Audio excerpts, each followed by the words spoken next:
Hoy vamos a estar en el capítulo 12. Es un capítulo que consta de 7 secciones y les pido que podamos estar atentos porque vamos a ver cómo tienen todas una que ver con otra. Inicialmente, en la primera parte, va a hablar, a relatar acerca de lo que es el Sabbat, ¿sale? Ahora, me gustaría comenzar con esta pregunta. ¿Cuál era el propósito del Sabbat? Contemplación. ¿Qué otra palabra o qué otra? Guardarlo para Dios. ¿Guardárselo a Dios o ahí te lo guardo Dios para la otra? Muchos dicen reposo, descansar.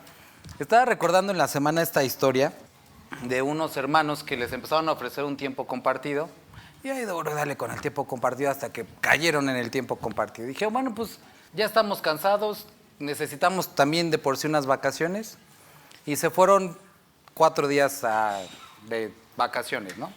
Pero para esos 4 días de vacaciones el hermano tuvo que trabajar 3 semanas, casi turnos dobles para cubrir el trabajo de los días que no va a ir. Y eso hizo que se cansara mucho más. Llega el día de las vacaciones, toman el avión, llegan al aeropuerto y pierden sus maletas. 3 horas invertidas en el aeropuerto para ver dónde andaban sus maletas y ya. El chiste es que llegan al hotel, pero se les ocurrió contratar también uno de esos tours que pasaban por ellos a las 6 de la mañana, andar todo el tiempo en carro para cansarse muchísimo más y llegar nomás a dormir. Todavía no fue eso, sino que de regreso su avión también se retrasó otras 2 horas y regresando le digo, oye, ¿descansaste? No, pues estoy más cansado de lo que estaba, ¿no? Y precisamente eso es, o hacia allá es donde vamos a ir ahorita, porque el día de reposo que tenía como intención, vamos a decir, descansar, pero tener tiempo con Dios, se convirtió en algo complicado, pesado y hasta de mucha presión y tensión porque las personas estaban más preocupadas en saber si lo habían quebrantado o no que tener tiempo con Dios. Y podríamos platicar de muchos ejemplos de leyes, pero está leyendo acerca de que no podían llevar más o no podían cargar un peso mayor que el de un higo seco.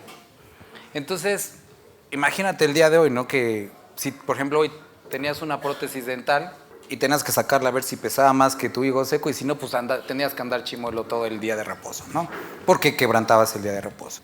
Por ejemplo, también no podían bañarse en día de reposo porque si se caía el agua y se regaba en el piso, era considerado como lavar el piso y entonces quebrantabas la ley del reposo. Y así muchas y diferentes regulaciones y reglas estrictas que hacían complejo guardar el día de reposo.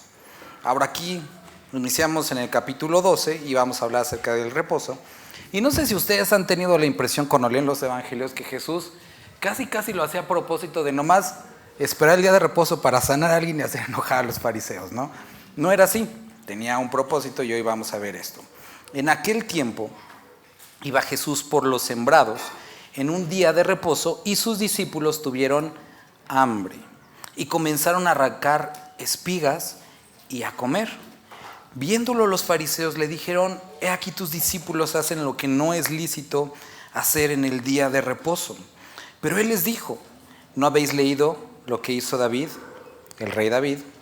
Pone el ejemplo de un rey. Cuando él y los que con él estaban tuvieron hambre, entró en la casa de Dios y comió los panes de la proposición, que no les era lícito comer ni a él, ni a los que estaban, sino solamente a los sacerdotes. Versículo 5. Y ahora va a hablar de lo que hizo primero un rey, ahora un sacerdote. ¿O no habéis leído en la ley cómo en el día de reposo los sacerdotes en el templo profanan el día de reposo y son sin culpa? ¿Por qué?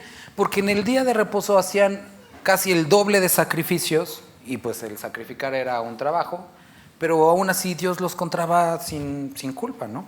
Y después citaba un profeta, el profeta Oseas. Y si supieses qué significa misericordia quiero y no sacrificio, no condenaríais a los inocentes. ¿Alguien puede leer el versículo 8? Nuevamente, ¿qué es el día del reposo? Tenemos que pensar muy bien esto para poder entender el capítulo. Miren, inicialmente, cuando nosotros leemos el libro de Éxodo, Dios les indica que el día sábado lo iban a guardar. Y entonces el pueblo se quedó con la idea de que el reposo era un día. Ahora, esto no funcionó muy bien porque, como algunos sabrán, y ahorita ya dijimos brevemente, lo llenaron de reglas y costumbres que hacían difícil guardar el día de reposo. Más adelante, y eso lo vemos en el libro de Hebreos, hoy no vamos a ver la porción completa, pero el libro de Hebreos habla ampliamente de esto. Citando el Salmo 95 les dice: juré en mi ira, por cuanto desobedecieron, no entrarán en mi reposo. Y dicen, bueno, no, ya teníamos el día de reposo, pero es que está hablando de otro reposo, que era la tierra prometida. Entonces no solamente o no el día de reposo se quedaba con ser un día, sino ahora lo empezaron a asociar con un lugar. Pero encontraron que entrando a ese lugar, muchos siguieron pecando, hubo juicio, hubo cosas que hacer, batallas que pelear, y entonces tampoco encontraron reposo completo en ese lugar. Llegamos al libro de Hebreos. Y el libro de Hebreos, en el capítulo 4, te animo a que si gustas puedas leerlo después, describe todo este asunto acerca del reposo. Y el libro de Hebreos apunta a que el reposo no era un día, no era un lugar, sino era ¿qué? Una persona, Cristo. ¿Por qué esto es relevante? Esto es muy relevante. Tenemos que entender lo siguiente. Miren, cuando hablamos del día de reposo, los hombres dejaban sus ¿qué? Sus obras, su trabajo, y entonces podían estar en reposo, ¿no? Voy a decir, eso es obvio. Dejas tus obras, y entonces, ¿cuál era el propósito del día de reposo? No era descansar en sí, era la comunión con Dios. Entonces, dejas tus obras, y entonces puedes tener comunión con Dios. Ahora, si estamos viendo el libro de Hebreos y nos dice, bueno, todas estas sombras apuntaban a una realidad espiritual que el día de hoy tenemos, el reposo no es un día, el reposo no está en un lugar, el reposo está en una persona. Pero para poder conocer a esta persona que es el reposo, tienes que dejar tus ¿qué? Tus obras. ¿Qué es lo que nos dice el libro de Pedro? Aquel que no obra, sino cree en aquel que justifica al impío, su fe le es contada por justicia. Esto es algo muy importante, porque no se trata de qué puedes hacer para acercarte a Dios, sino lo que Cristo hizo para que tú te puedas acercar. No se trata de qué tan bueno eres, no se trata de un lugar, no se trata de una asistencia aquí, porque muchos creen que porque vienen los domingos o porque vienen los miércoles estamos bien con Dios. Eso no es el reposo. El reposo no está ni en un lugar, ni está en un día. Está en una persona. Y tienes que entender que esa persona no vive aquí. ¿O alguno ha encontrado el cuartito donde duerme Jesús? Jesús no está aquí. Jesús no está en un templo. Él está con nosotros todo el tiempo. Y tenemos que entender que ese reposo, Él que es nuestro reposo, está disponible. Y no se trata del acercamiento a través de nuestras obras, vuelvo a repetir. Porque llegamos a Cristo y muchas veces decimos, ay, es que el servicio, el ministerio, y con eso Jesús va a estar más contento. Él ya te amó. Y Él dice, considero el fruto de su aflicción, libro de Isaías, y está satisfecho. Te ve a ti, ve lo que logró a través de la cruz y se siente satisfecho. ¿Por qué? ¿Porque estás bonito? No, dice, por el puro afecto de su voluntad. Esto es algo importante porque miren, cuando estamos leyendo esto, podemos ver que estaban estos hombres conocedores de la ley, eran maestros de la ley. Ahora, considera esto, contexto, ¿no? Generalmente, los campos de sembradío estaban fuera de la ciudad, a más de 1 kilómetro de la ciudad. Según las reglas que ellos habían puesto del reposo, o del día de reposo, nadie podía caminar, o sea, contando desde la puerta de tu casa, no recuerdo exactamente, pero eran 700 y tantos metros. Ya no recuerdo exactamente la fecha. Pero el chiste es que los campos estaban a mucho más de eso. ¿Qué hacen los fariseos caminando hasta allá? Bueno, la Escritura así nos dice, estaban siguiendo a Jesús y estaban buscando cómo hacerle caer al Señor del reposo, al que era el reposo. Entonces, estando Jesucristo ahí, no pudieron reconocerle y pensaron que sus obras eran mucho más importantes que Jesús mismo, que sus esfuerzos humanos eran más importantes que Jesús mismo. Y estaban criticando, estaban condenando a aquellos que habían tenido la decisión de seguir a Cristo. Ellos sí estaban en reposo. Queridos hermanos, tenemos que ver esto es algo muy, muy importante. Porque, si recuerda, bueno, ya lo hemos platicado, lo platicamos cuando estuvimos en el libro de Daniel. En el libro de Daniel nos describe un evento que es un prototipo también del anticristo, cuando Antíoco Epifanes, esto es algo histórico, algo que sucedió, conquista Israel. ¿Te acuerdas en qué día conquista Israel? En un día de reposo. ¿Por qué? Porque sabía que los judíos no iban a pelear. Porque su ley les prohibía cargar armas, salir de sus casas y hacer cualquier tipo de obra. Y este cuate, inteligente, decía, pues vamos a conquistar en día de reposo. Ahora, Antíoco Epifanes es un prototipo, una figura del anticristo. Esto es exactamente lo que hace Satanás. Cuando tú estás involucrado en tus reglas, en tus costumbres, en tus liturgias, que nada tienen que ver con la palabra, sino que te las has autoimpuesto, es exactamente con el obra. Y utiliza eso para engancharte, para hacerte sentir que estás bien, cuando realmente no estás en reposo. No estás con el reposo, no estás con Dios. Estás en tus obras. Y hemos hablado ampliamente que no es lo mismo. No es lo mismo servicio que relación. No es lo mismo asistencia que relación. La relación con Cristo es todo el tiempo. Entonces, llegan aquí al versículo 9 y hay una declaración pues fea acá. ¿Alguien puede leer el versículo 9? Ahorita regresamos al 9, pero y aquí, había allí uno que tenía seca una mano y preguntaron a Jesús para poder acusarle: ¿es lícito sanar en el día de reposo? Él les dijo: ¿qué hombre habrá de vosotros que tenga una oveja y si ésta cayere en un hoyo en día de reposo no le echa la mano y la levante? No estaba en peligro, simplemente pues estaba ahí y pues obviamente la iban a levantar. Pues ¿cuánto más vale un hombre que una oveja? Por consiguiente es lícito hacer el bien en los días de reposo, porque según sus regulaciones, sus leyes, en el día de reposo, si alguien tenía un accidente, podrías aplicar un torniquete para que no se desangrara, pero no podías suturar la herida porque eso era un trabajo. Entonces podías como cerrar, bueno, detener el sangrado, pero no curarlo, porque eso ya era un trabajo. Y si pues, se moría, pues ya se murió, ¿no? Y Jesús está regresando, recordándoles esa regla. Entonces, pregunta: ¿es lícito hacer bien en el día de reposo? Ahorita que estaba en la iglesia con los hermanos del Oriente, que estamos viendo este mismo capítulo, les hacía esta pregunta. Supón que tú el día de hoy tienes que compartir. Aquí, te toca compartir. Pero viniendo para acá, en el camino encuentras que una persona tuvo un accidente y puedes ayudarlo. Te detienes o dices, no, es que tengo que compartir. ¿No sería absurdo esto? ¿Qué crees que haría el Señor Jesucristo? Llegaría un poco tarde y seguramente se enfrentaría con un grupo de personas con una cara de, híjole, no, es que este cuate no respeta el tiempo. Pero lo que está describiendo aquí es un fruto de estar con el reposo, estar con Cristo.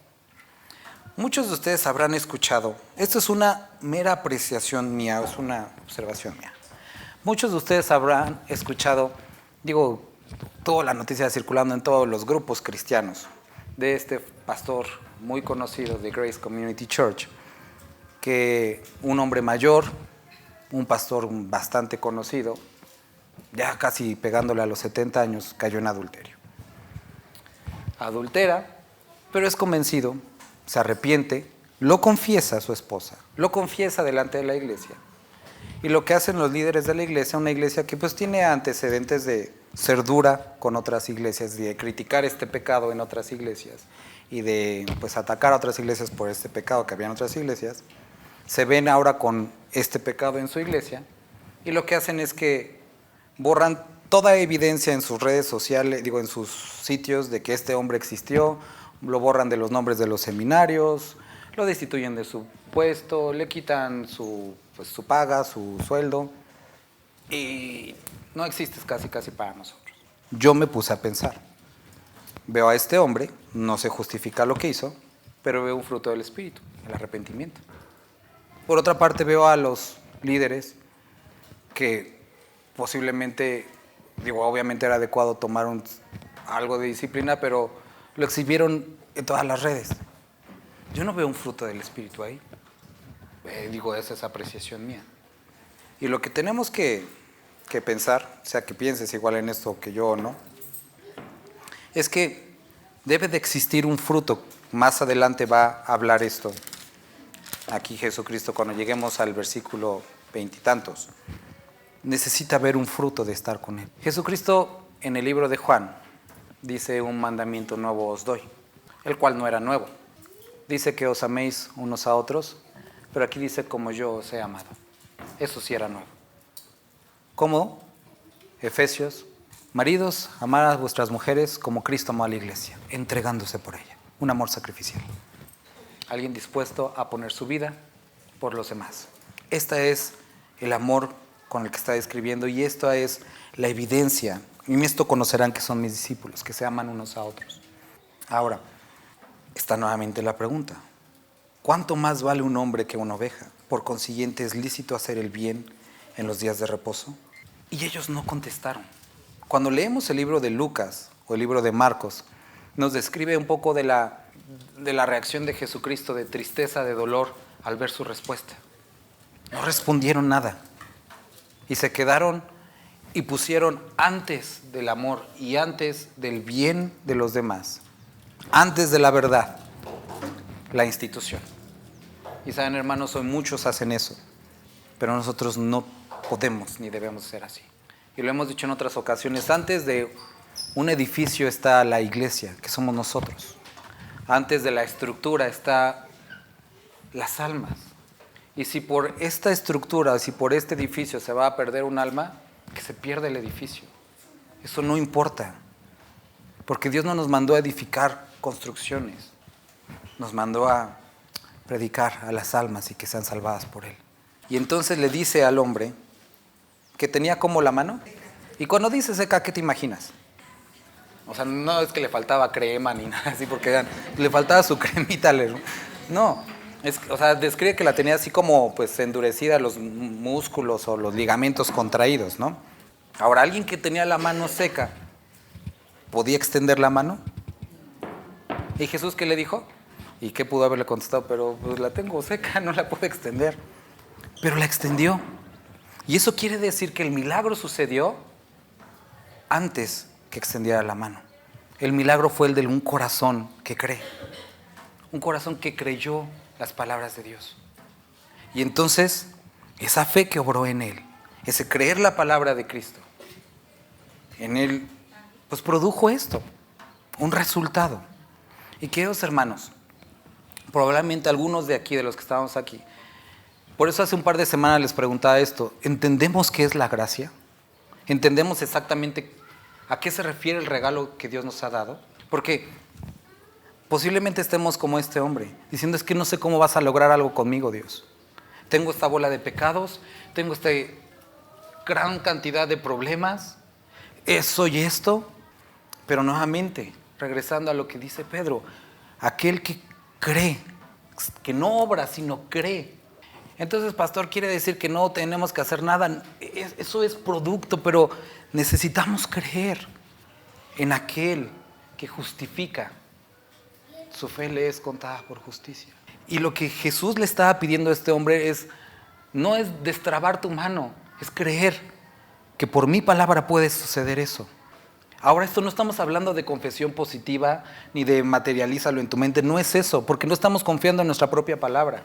Lee bien, estaba confiando en la palabra de Cristo. Y eso es a lo que vamos. La fe que estamos describiendo aquí es una puesta en la palabra de Dios, en lo que Él ya ha dicho, no en suposiciones, no en ideas tuyas, sino en lo que está escrito. Porque la fe, dice la palabra, que viene por el oír, y el oír la palabra de Dios. Y si tú crees lo que Él dice, obedeces, hay poder no en tu palabra, sino hay poder en su palabra. Porque es verdad, porque es cierta, porque permanece para siempre. Y esto, vuelvo a repetir, no es una onda de decláralo, no. Esto es algo, obedecer lo que Él ha dicho. Y entonces cuando tú obedeces lo que Él ha dicho, puedes esperar que suceda lo que Él ha dicho. Y si tu problema es el de algún pecado, y te rindes a Él, pero es que no sé cómo, y te rindes a Él, Él puede ayudar a vencerlo. Y si tu problema es una debilidad, y si tu problema es tu carácter, Dios puede con eso. Preguntaban a Jesús, es que entonces, ¿quién puede ser salvo? Y Jesús les decía, para los hombres es imposible, pero para Dios nada hay imposible. ¿Qué es lo que necesitas hacer? Obedecer.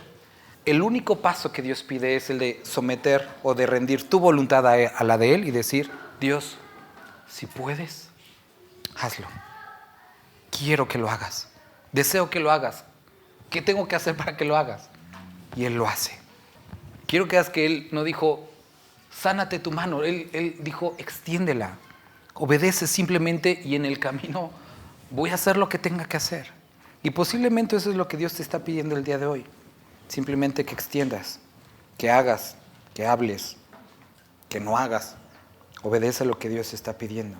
Atrévete a obedecer y hay poder en su palabra.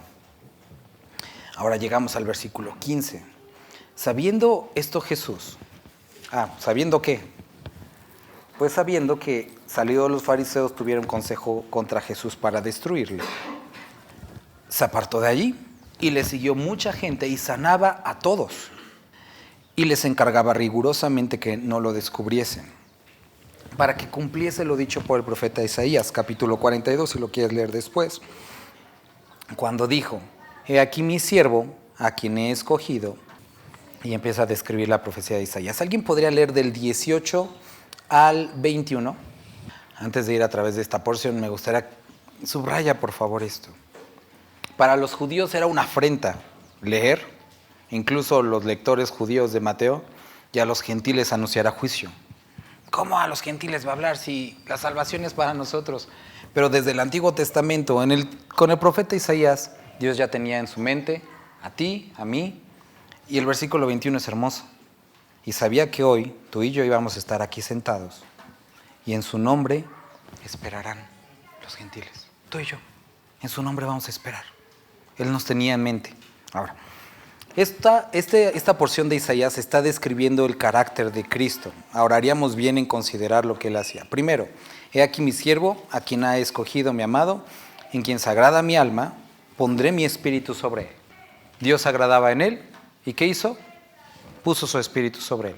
Lo vemos en los primeros capítulos de Mateo, derrama de su espíritu. Entonces, ¿tú crees que será buena idea pedir el Espíritu Santo? Ya lo tenemos. Naciste de nuevo, tienes al Espíritu Santo. El Espíritu Santo, el actuar, el conducirte, el hablar, basado, guiado, nutrido por lo que el Espíritu Santo hace, es lo que Cristo hacía y lo que el creyente debe de hacer. Ahora, consideremos la actitud de los fariseos, conocedores de la Biblia. ¿Tenían al Espíritu? ¿Sus frutos eran del Espíritu? Tenían toda la información, pero no la habían creído. Y esto es lo que hace el Espíritu en nosotros. Recuerda, las funciones del Espíritu antes de la conversión, convencer de justicia, juicio y pecado. Después de la conversión, guiarnos a toda verdad, hablarnos acerca de Jesucristo, acercarnos a Jesucristo. ¿Qué otra cosa? Llenarnos de poder. Libro de Hechos, Evangelios y Corintios. Ahora, siguiente cosa. Dice, no contenderá, ni voceará, ni nadie oirá en las calles su voz. Lo que está describiendo es que el poder de Jesús no estaba ni en su voz, ni en su elocuencia, ni en su carisma, ni en la potencia de su discurso, sino en el Espíritu Santo guiando sus palabras. Y es lo que está describiendo aquí. Entonces, como creyentes, como iglesia, tenemos que entender lo siguiente. El éxito de nuestro ministerio, de nuestro servicio, no radica en cuántos likes obtenemos en redes sociales. Y eso es lo que persiguen muchas personas. No es cuánta presencia tenemos en medios. Eso es lo que persigue el mundo. El alcance ni el éxito de nuestro ministerio es cuántas personas vienen los domingos. Eso buscan muchos. ¿Y sabes qué, hermano? Nosotros no vamos a buscar eso. Nosotros no somos eso. Y no en un afán de sentirnos mejores, porque nuestro Señor no hacía eso. Decían de Él, Él habla con autoridad, no como los escribas. Los escribas sabían mucho, eran los referentes de la información, pero Jesucristo tenía algo. el Espíritu Santo obrando en su vida. Y esto es lo que debe de caracterizar a nuestras vidas, el Espíritu Santo actuando. No te pierdas, hermano, por favor, aguanta un poco más. Siguiente cosa, y ayer que estaba leyendo ya en la noche me gustó volver a leer esto. La caña cascada no quebrará y el pabilo que humea no apagará hasta que saque a victoria el juicio y en su nombre esperarán los gentiles. Si tú te has sentido, Padre, necesito que me llenes mi vida. Siento que estoy derrotado, me siento sin fuerza, me siento sin poder. Él no te va a ganar una patada y va a decir, ay, pues por pecador te lo ganaste, ándale. Sino aquí nos describe que cuidadosamente aquella flama que se está apagando va a tomarse el tiempo para volverla a encender. Y aquel vara que se está yendo de lado, volverla a levantar. Y eso es lo que hace Dios con cada uno de nosotros. Los fariseos estaban dispuestos a destruir a los que no cumplieran su estándar, cuando ellos mismos estaban muy alejados del estándar de Dios, que era misericordia quiero y no sacrificios. Entonces, si tú te sientes, percibes en tu vida esa debilidad, esa necesidad de Dios, Dios es fiel, Dios es misericordioso. Y esto es, versículo 20, un gran ánimo. Ahora, no te quedes mucho tiempo ahí, haciéndote la víctima. ¿Por qué? La víctima. Versículo 22. Entonces fue traído a él un endemoniado, ciego y mudo, y le sanó, de tal manera que el ciego y mudo veía y hablaba. Y toda la gente estaba atónita y decía, ¿será este que el hijo de David? Mas los fariseos al oírlo decían, este no echa fuera a los demonios, sino por Beelzebú, príncipe de los demonios. Sabiendo Jesús los pensamientos de ellos, les dijo, todo reino dividido contra sí mismo es asolado, y toda ciudad o casa dividida contra sí misma no permanecerá. Y si Satanás echa fuera a Satanás, contra sí mismo está dividido. ¿Cómo pues puede permanecer su reino? Y si yo echo fuera a los demonios por Beelzebú, que era pues un ídolo que representa a Satanás, el rey o príncipe de las moscas, pero era Satanás, ¿por quién lo echan vuestros hijos? Por tanto ellos serán vuestros jueces. Pero si yo por el Espíritu de Dios echo fuera a los demonios, ciertamente ha llegado a vosotros el reino de Dios. Porque ¿cómo puede alguno entrar en la casa del hombre fuerte y saquear sus bienes si primero no le ata? Y entonces podrá saquear su casa. El que no es conmigo contra mí es el que conmigo no desparrama. Por tanto os digo, todo pecado y blasfemia será perdonado a los hombres, mas la blasfemia contra el Espíritu Santo no les será perdonada. A cualquiera que dijere alguna palabra contra el Hijo del Hombre le será perdonado, pero el que hable contra el Espíritu Santo no le será perdonado ni este siglo ni en el venidero. Algunas consideraciones antes de... Bueno, vamos a leer todo. Dice, o haced del árbol bueno y su fruto bueno, o haced del árbol malo y su fruto malo, porque por el fruto se conocerá el árbol. Generación de víboras, ¿cómo podéis hablar lo bueno siendo malos? Porque de la abundancia del corazón habla la boca. El hombre bueno del buen tesoro del corazón saca buenas cosas, y el hombre malo del mal tesoro saca malas cosas. Mas yo os digo que toda palabra ociosa que hablen los hombres, de ella darán cuentas en el día del juicio. Porque por tus palabras serás justificado y por tus palabras serás condenado. Entonces, primera consideración. Muchos creyentes, y lo digo porque muchos a lo largo de años se han acercado y me han dicho que tienen dudas acerca de esto de qué es la blasfemia contra el Espíritu Santo. Porque sienten miedo de haber caído en la blasfemia del Espíritu Santo y que pues Dios ya los haya desechado. Y voy a usar las palabras de un teólogo que decía, si tú tienes el deseo ferviente de agradar a Dios, tanto que te preocupa haber caído en la blasfemia del Espíritu Santo, no has caído en ella. Porque el que ha caído en la blasfemia del Espíritu Santo es aquel que niega la obra, que rechaza la obra del Espíritu Santo que nos guía a Cristo. Ahorita vamos a explicar esto. Entonces, si tú tienes miedo, no, ese es un indicador de que segura o posiblemente ni siquiera has estado por ahí. Pero, sí, antes de, otras dos consideraciones para que lo notemos aquí. Jesucristo les está hablando de este hombre fuerte, ¿no? Entonces, primera cosa que él está describiendo es que está hablando acerca de Satanás, de este hombre fuerte. Primero, que si él, Jesucristo, puede entrar, liberar a estas personas, entonces él es más fuerte que el hombre fuerte, porque lo ha atado. Siguiente cosa, si lo ha atado, nada tiene que ver con él y él no es rival para Jesucristo. Entonces, nada más para considerar. Siguiente cosa que quiero que notemos. ¿Qué es la blasfemia con el Espíritu Santo? ¿Qué es lo que estaba haciendo Jesús? Sacando demonios, Sanando personas. ¿Qué es lo que hicieron los fariseos? asociar el poder, las manifestaciones y el fruto de ese poder Con Satanás. Entonces, ¿qué es la blasfemia? Cuando una persona, primero asocia el poder de Dios con el de Satanás, o niega la obra del Espíritu Santo. que es negar la obra del Espíritu Santo. Ya vimos que la obra del Espíritu Santo es conducirnos a verdad, Hablarnos de Jesús, comenzarnos de justicia, juicio y pecado. cuando una persona sistemáticamente, Constantemente y decididamente dice: yo sé que Jesús es el Señor, sé que existe un Dios, sé que murió por mis pecados, pero no tengo ningún interés en acercarme a Él, está en riesgo de caer en esto. y cuando esta actitud persiste, su corazón ha caído En esta condenación. ¿Por qué? Porque dice la palabra que no hay nombre dado a los hombres, no hay otro nombre dado a los hombres en el que puedan ser salvos. Y cuando alguien rechaza el único nombre En el que pueden ser salvos, entonces no hay más que hacer para ellos. No hay otra forma, no hay otro camino al Padre.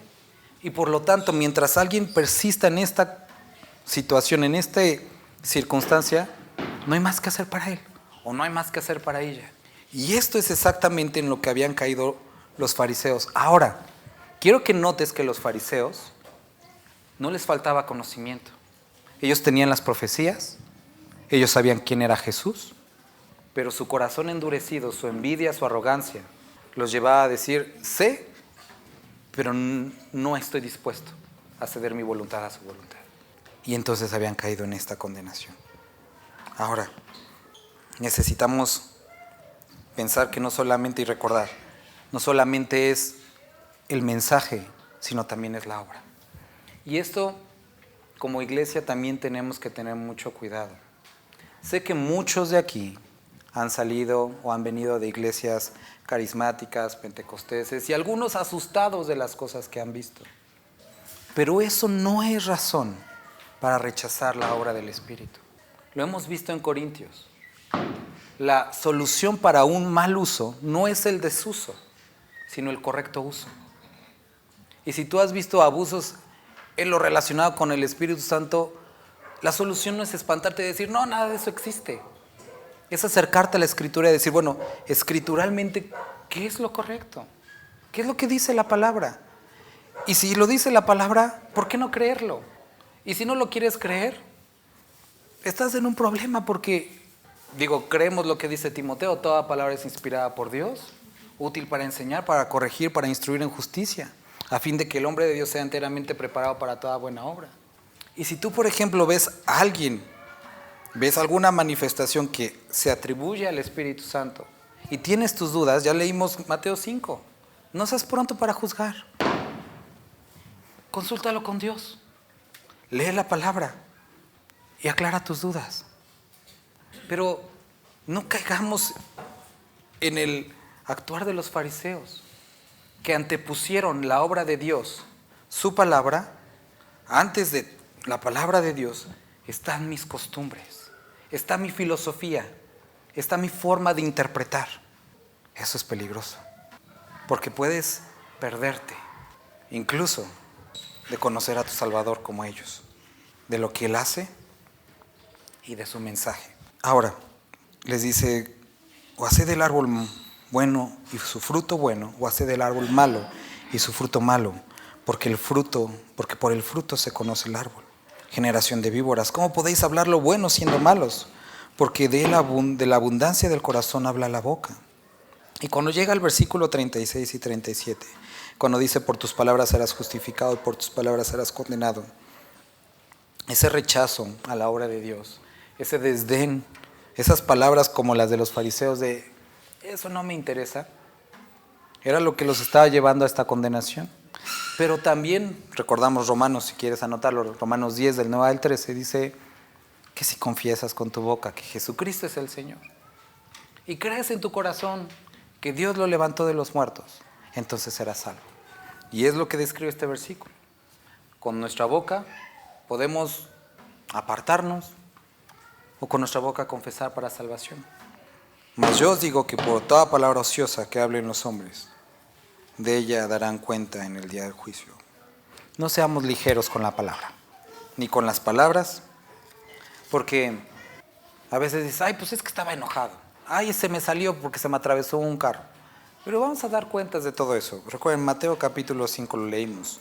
Si quieres recordarlo, vuelve a leer acerca de la ira. Entonces, versículo 38. ¿Puede leer alguien el 38 y 39? La porción del 15 al 21 nos describe que el pabilo que humea y la caña que está quebrada no la va a terminar de romper y no lo va a terminar de apagar. Diciendo, Dios va a tener misericordia, va a tratar contigo, va a encender ese fuego.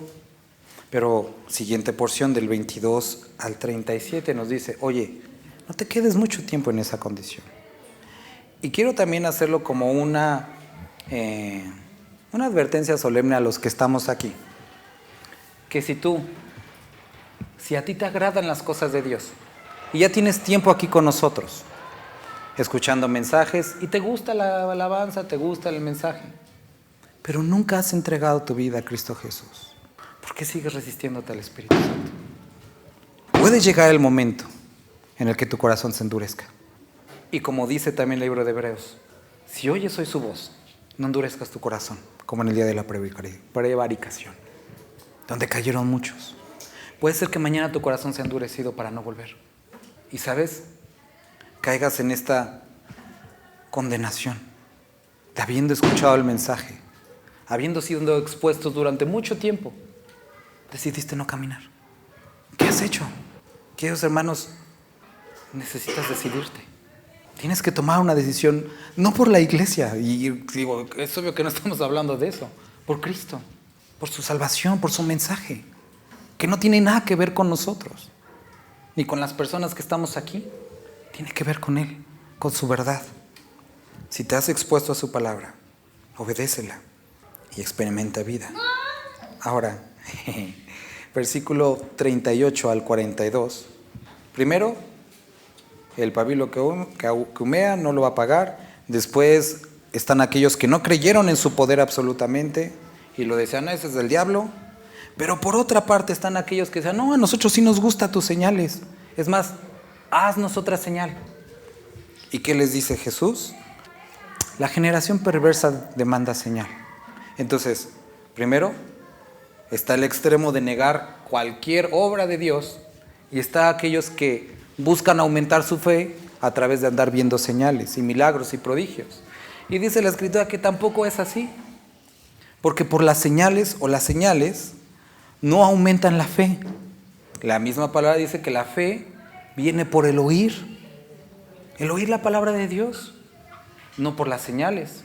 Pero aquí nos describe que sí hay una señal en la que podemos basar nuestra fe, y es la del profeta Jonás. ¿Cuál es la señal del profeta Jonás?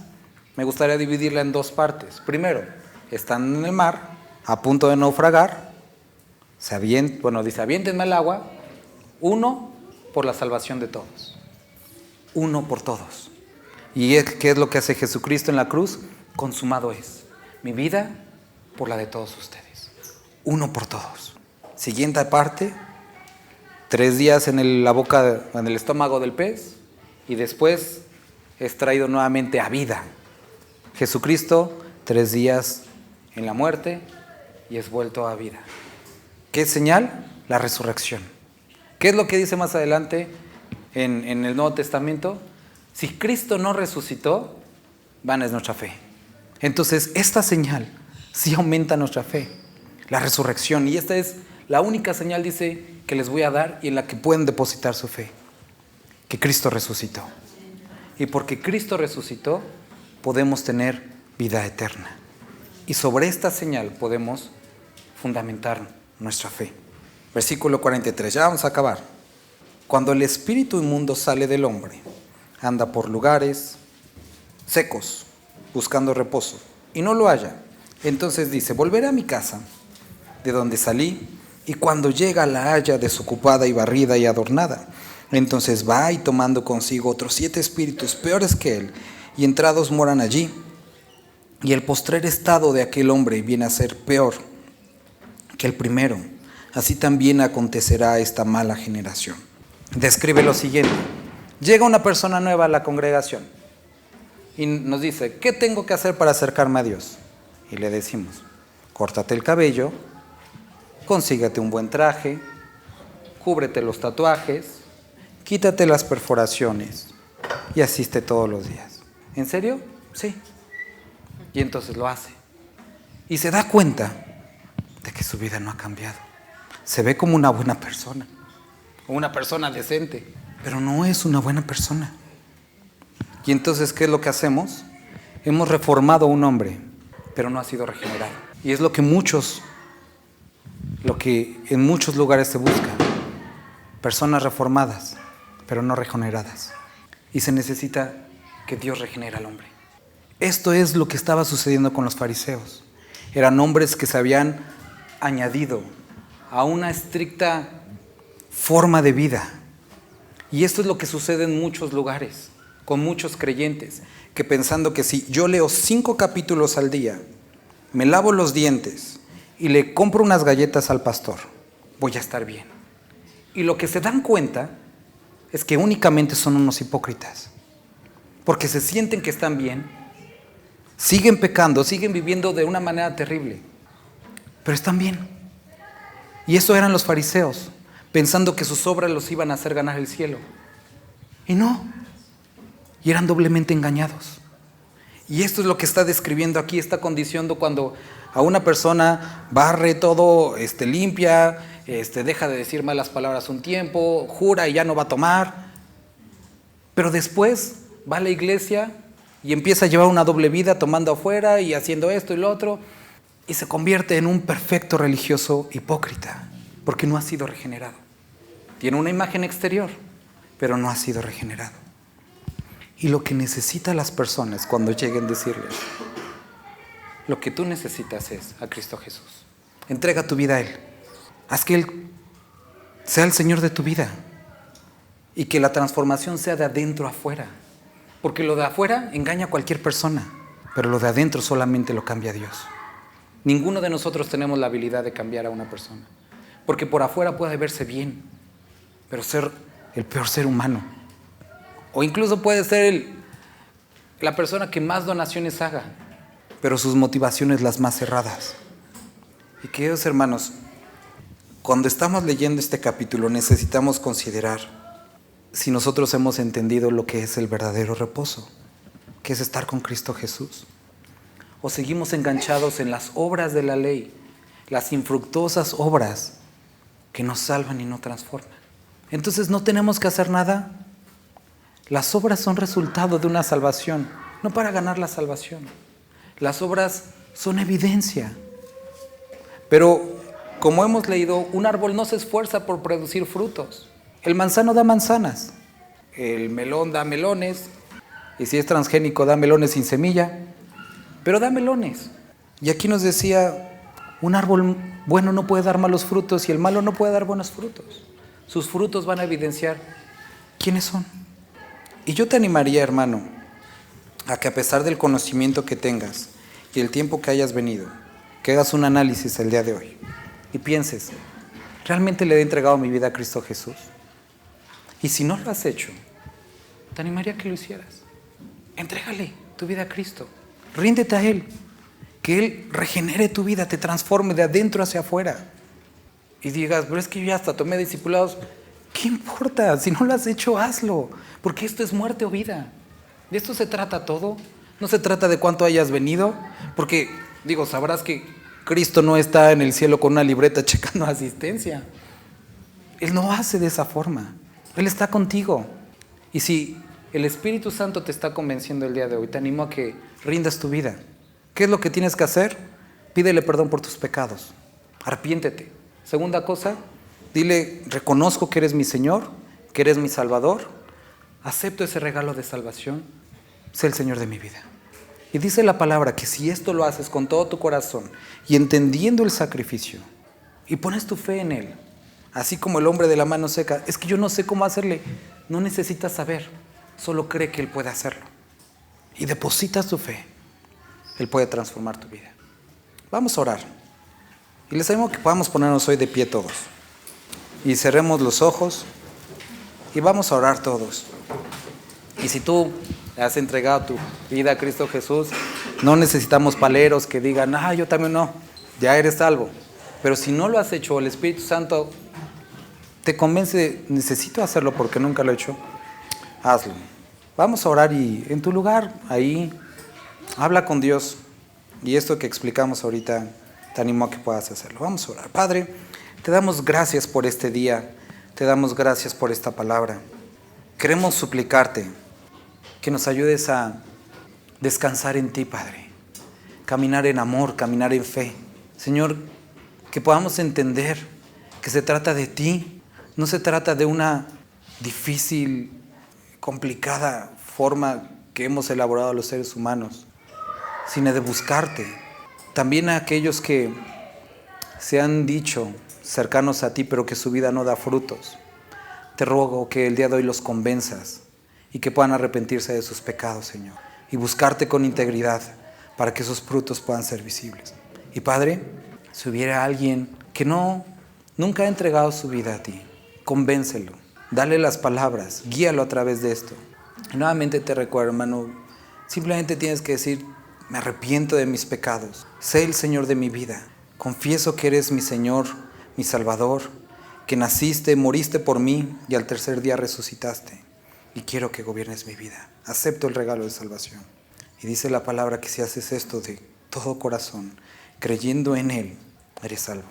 Padre, te ruego que continúes haciendo una obra en medio de nosotros. Dios, transfórmanos. Te necesitamos, Dios. Necesitamos cada día más de ti, Señor. Perdona si hemos tomado una posición crítica. Perdónanos si hemos tomado una posición dura acerca de otros, Dios, y hemos dejado el amor, hemos dejado la búsqueda sincera de ti.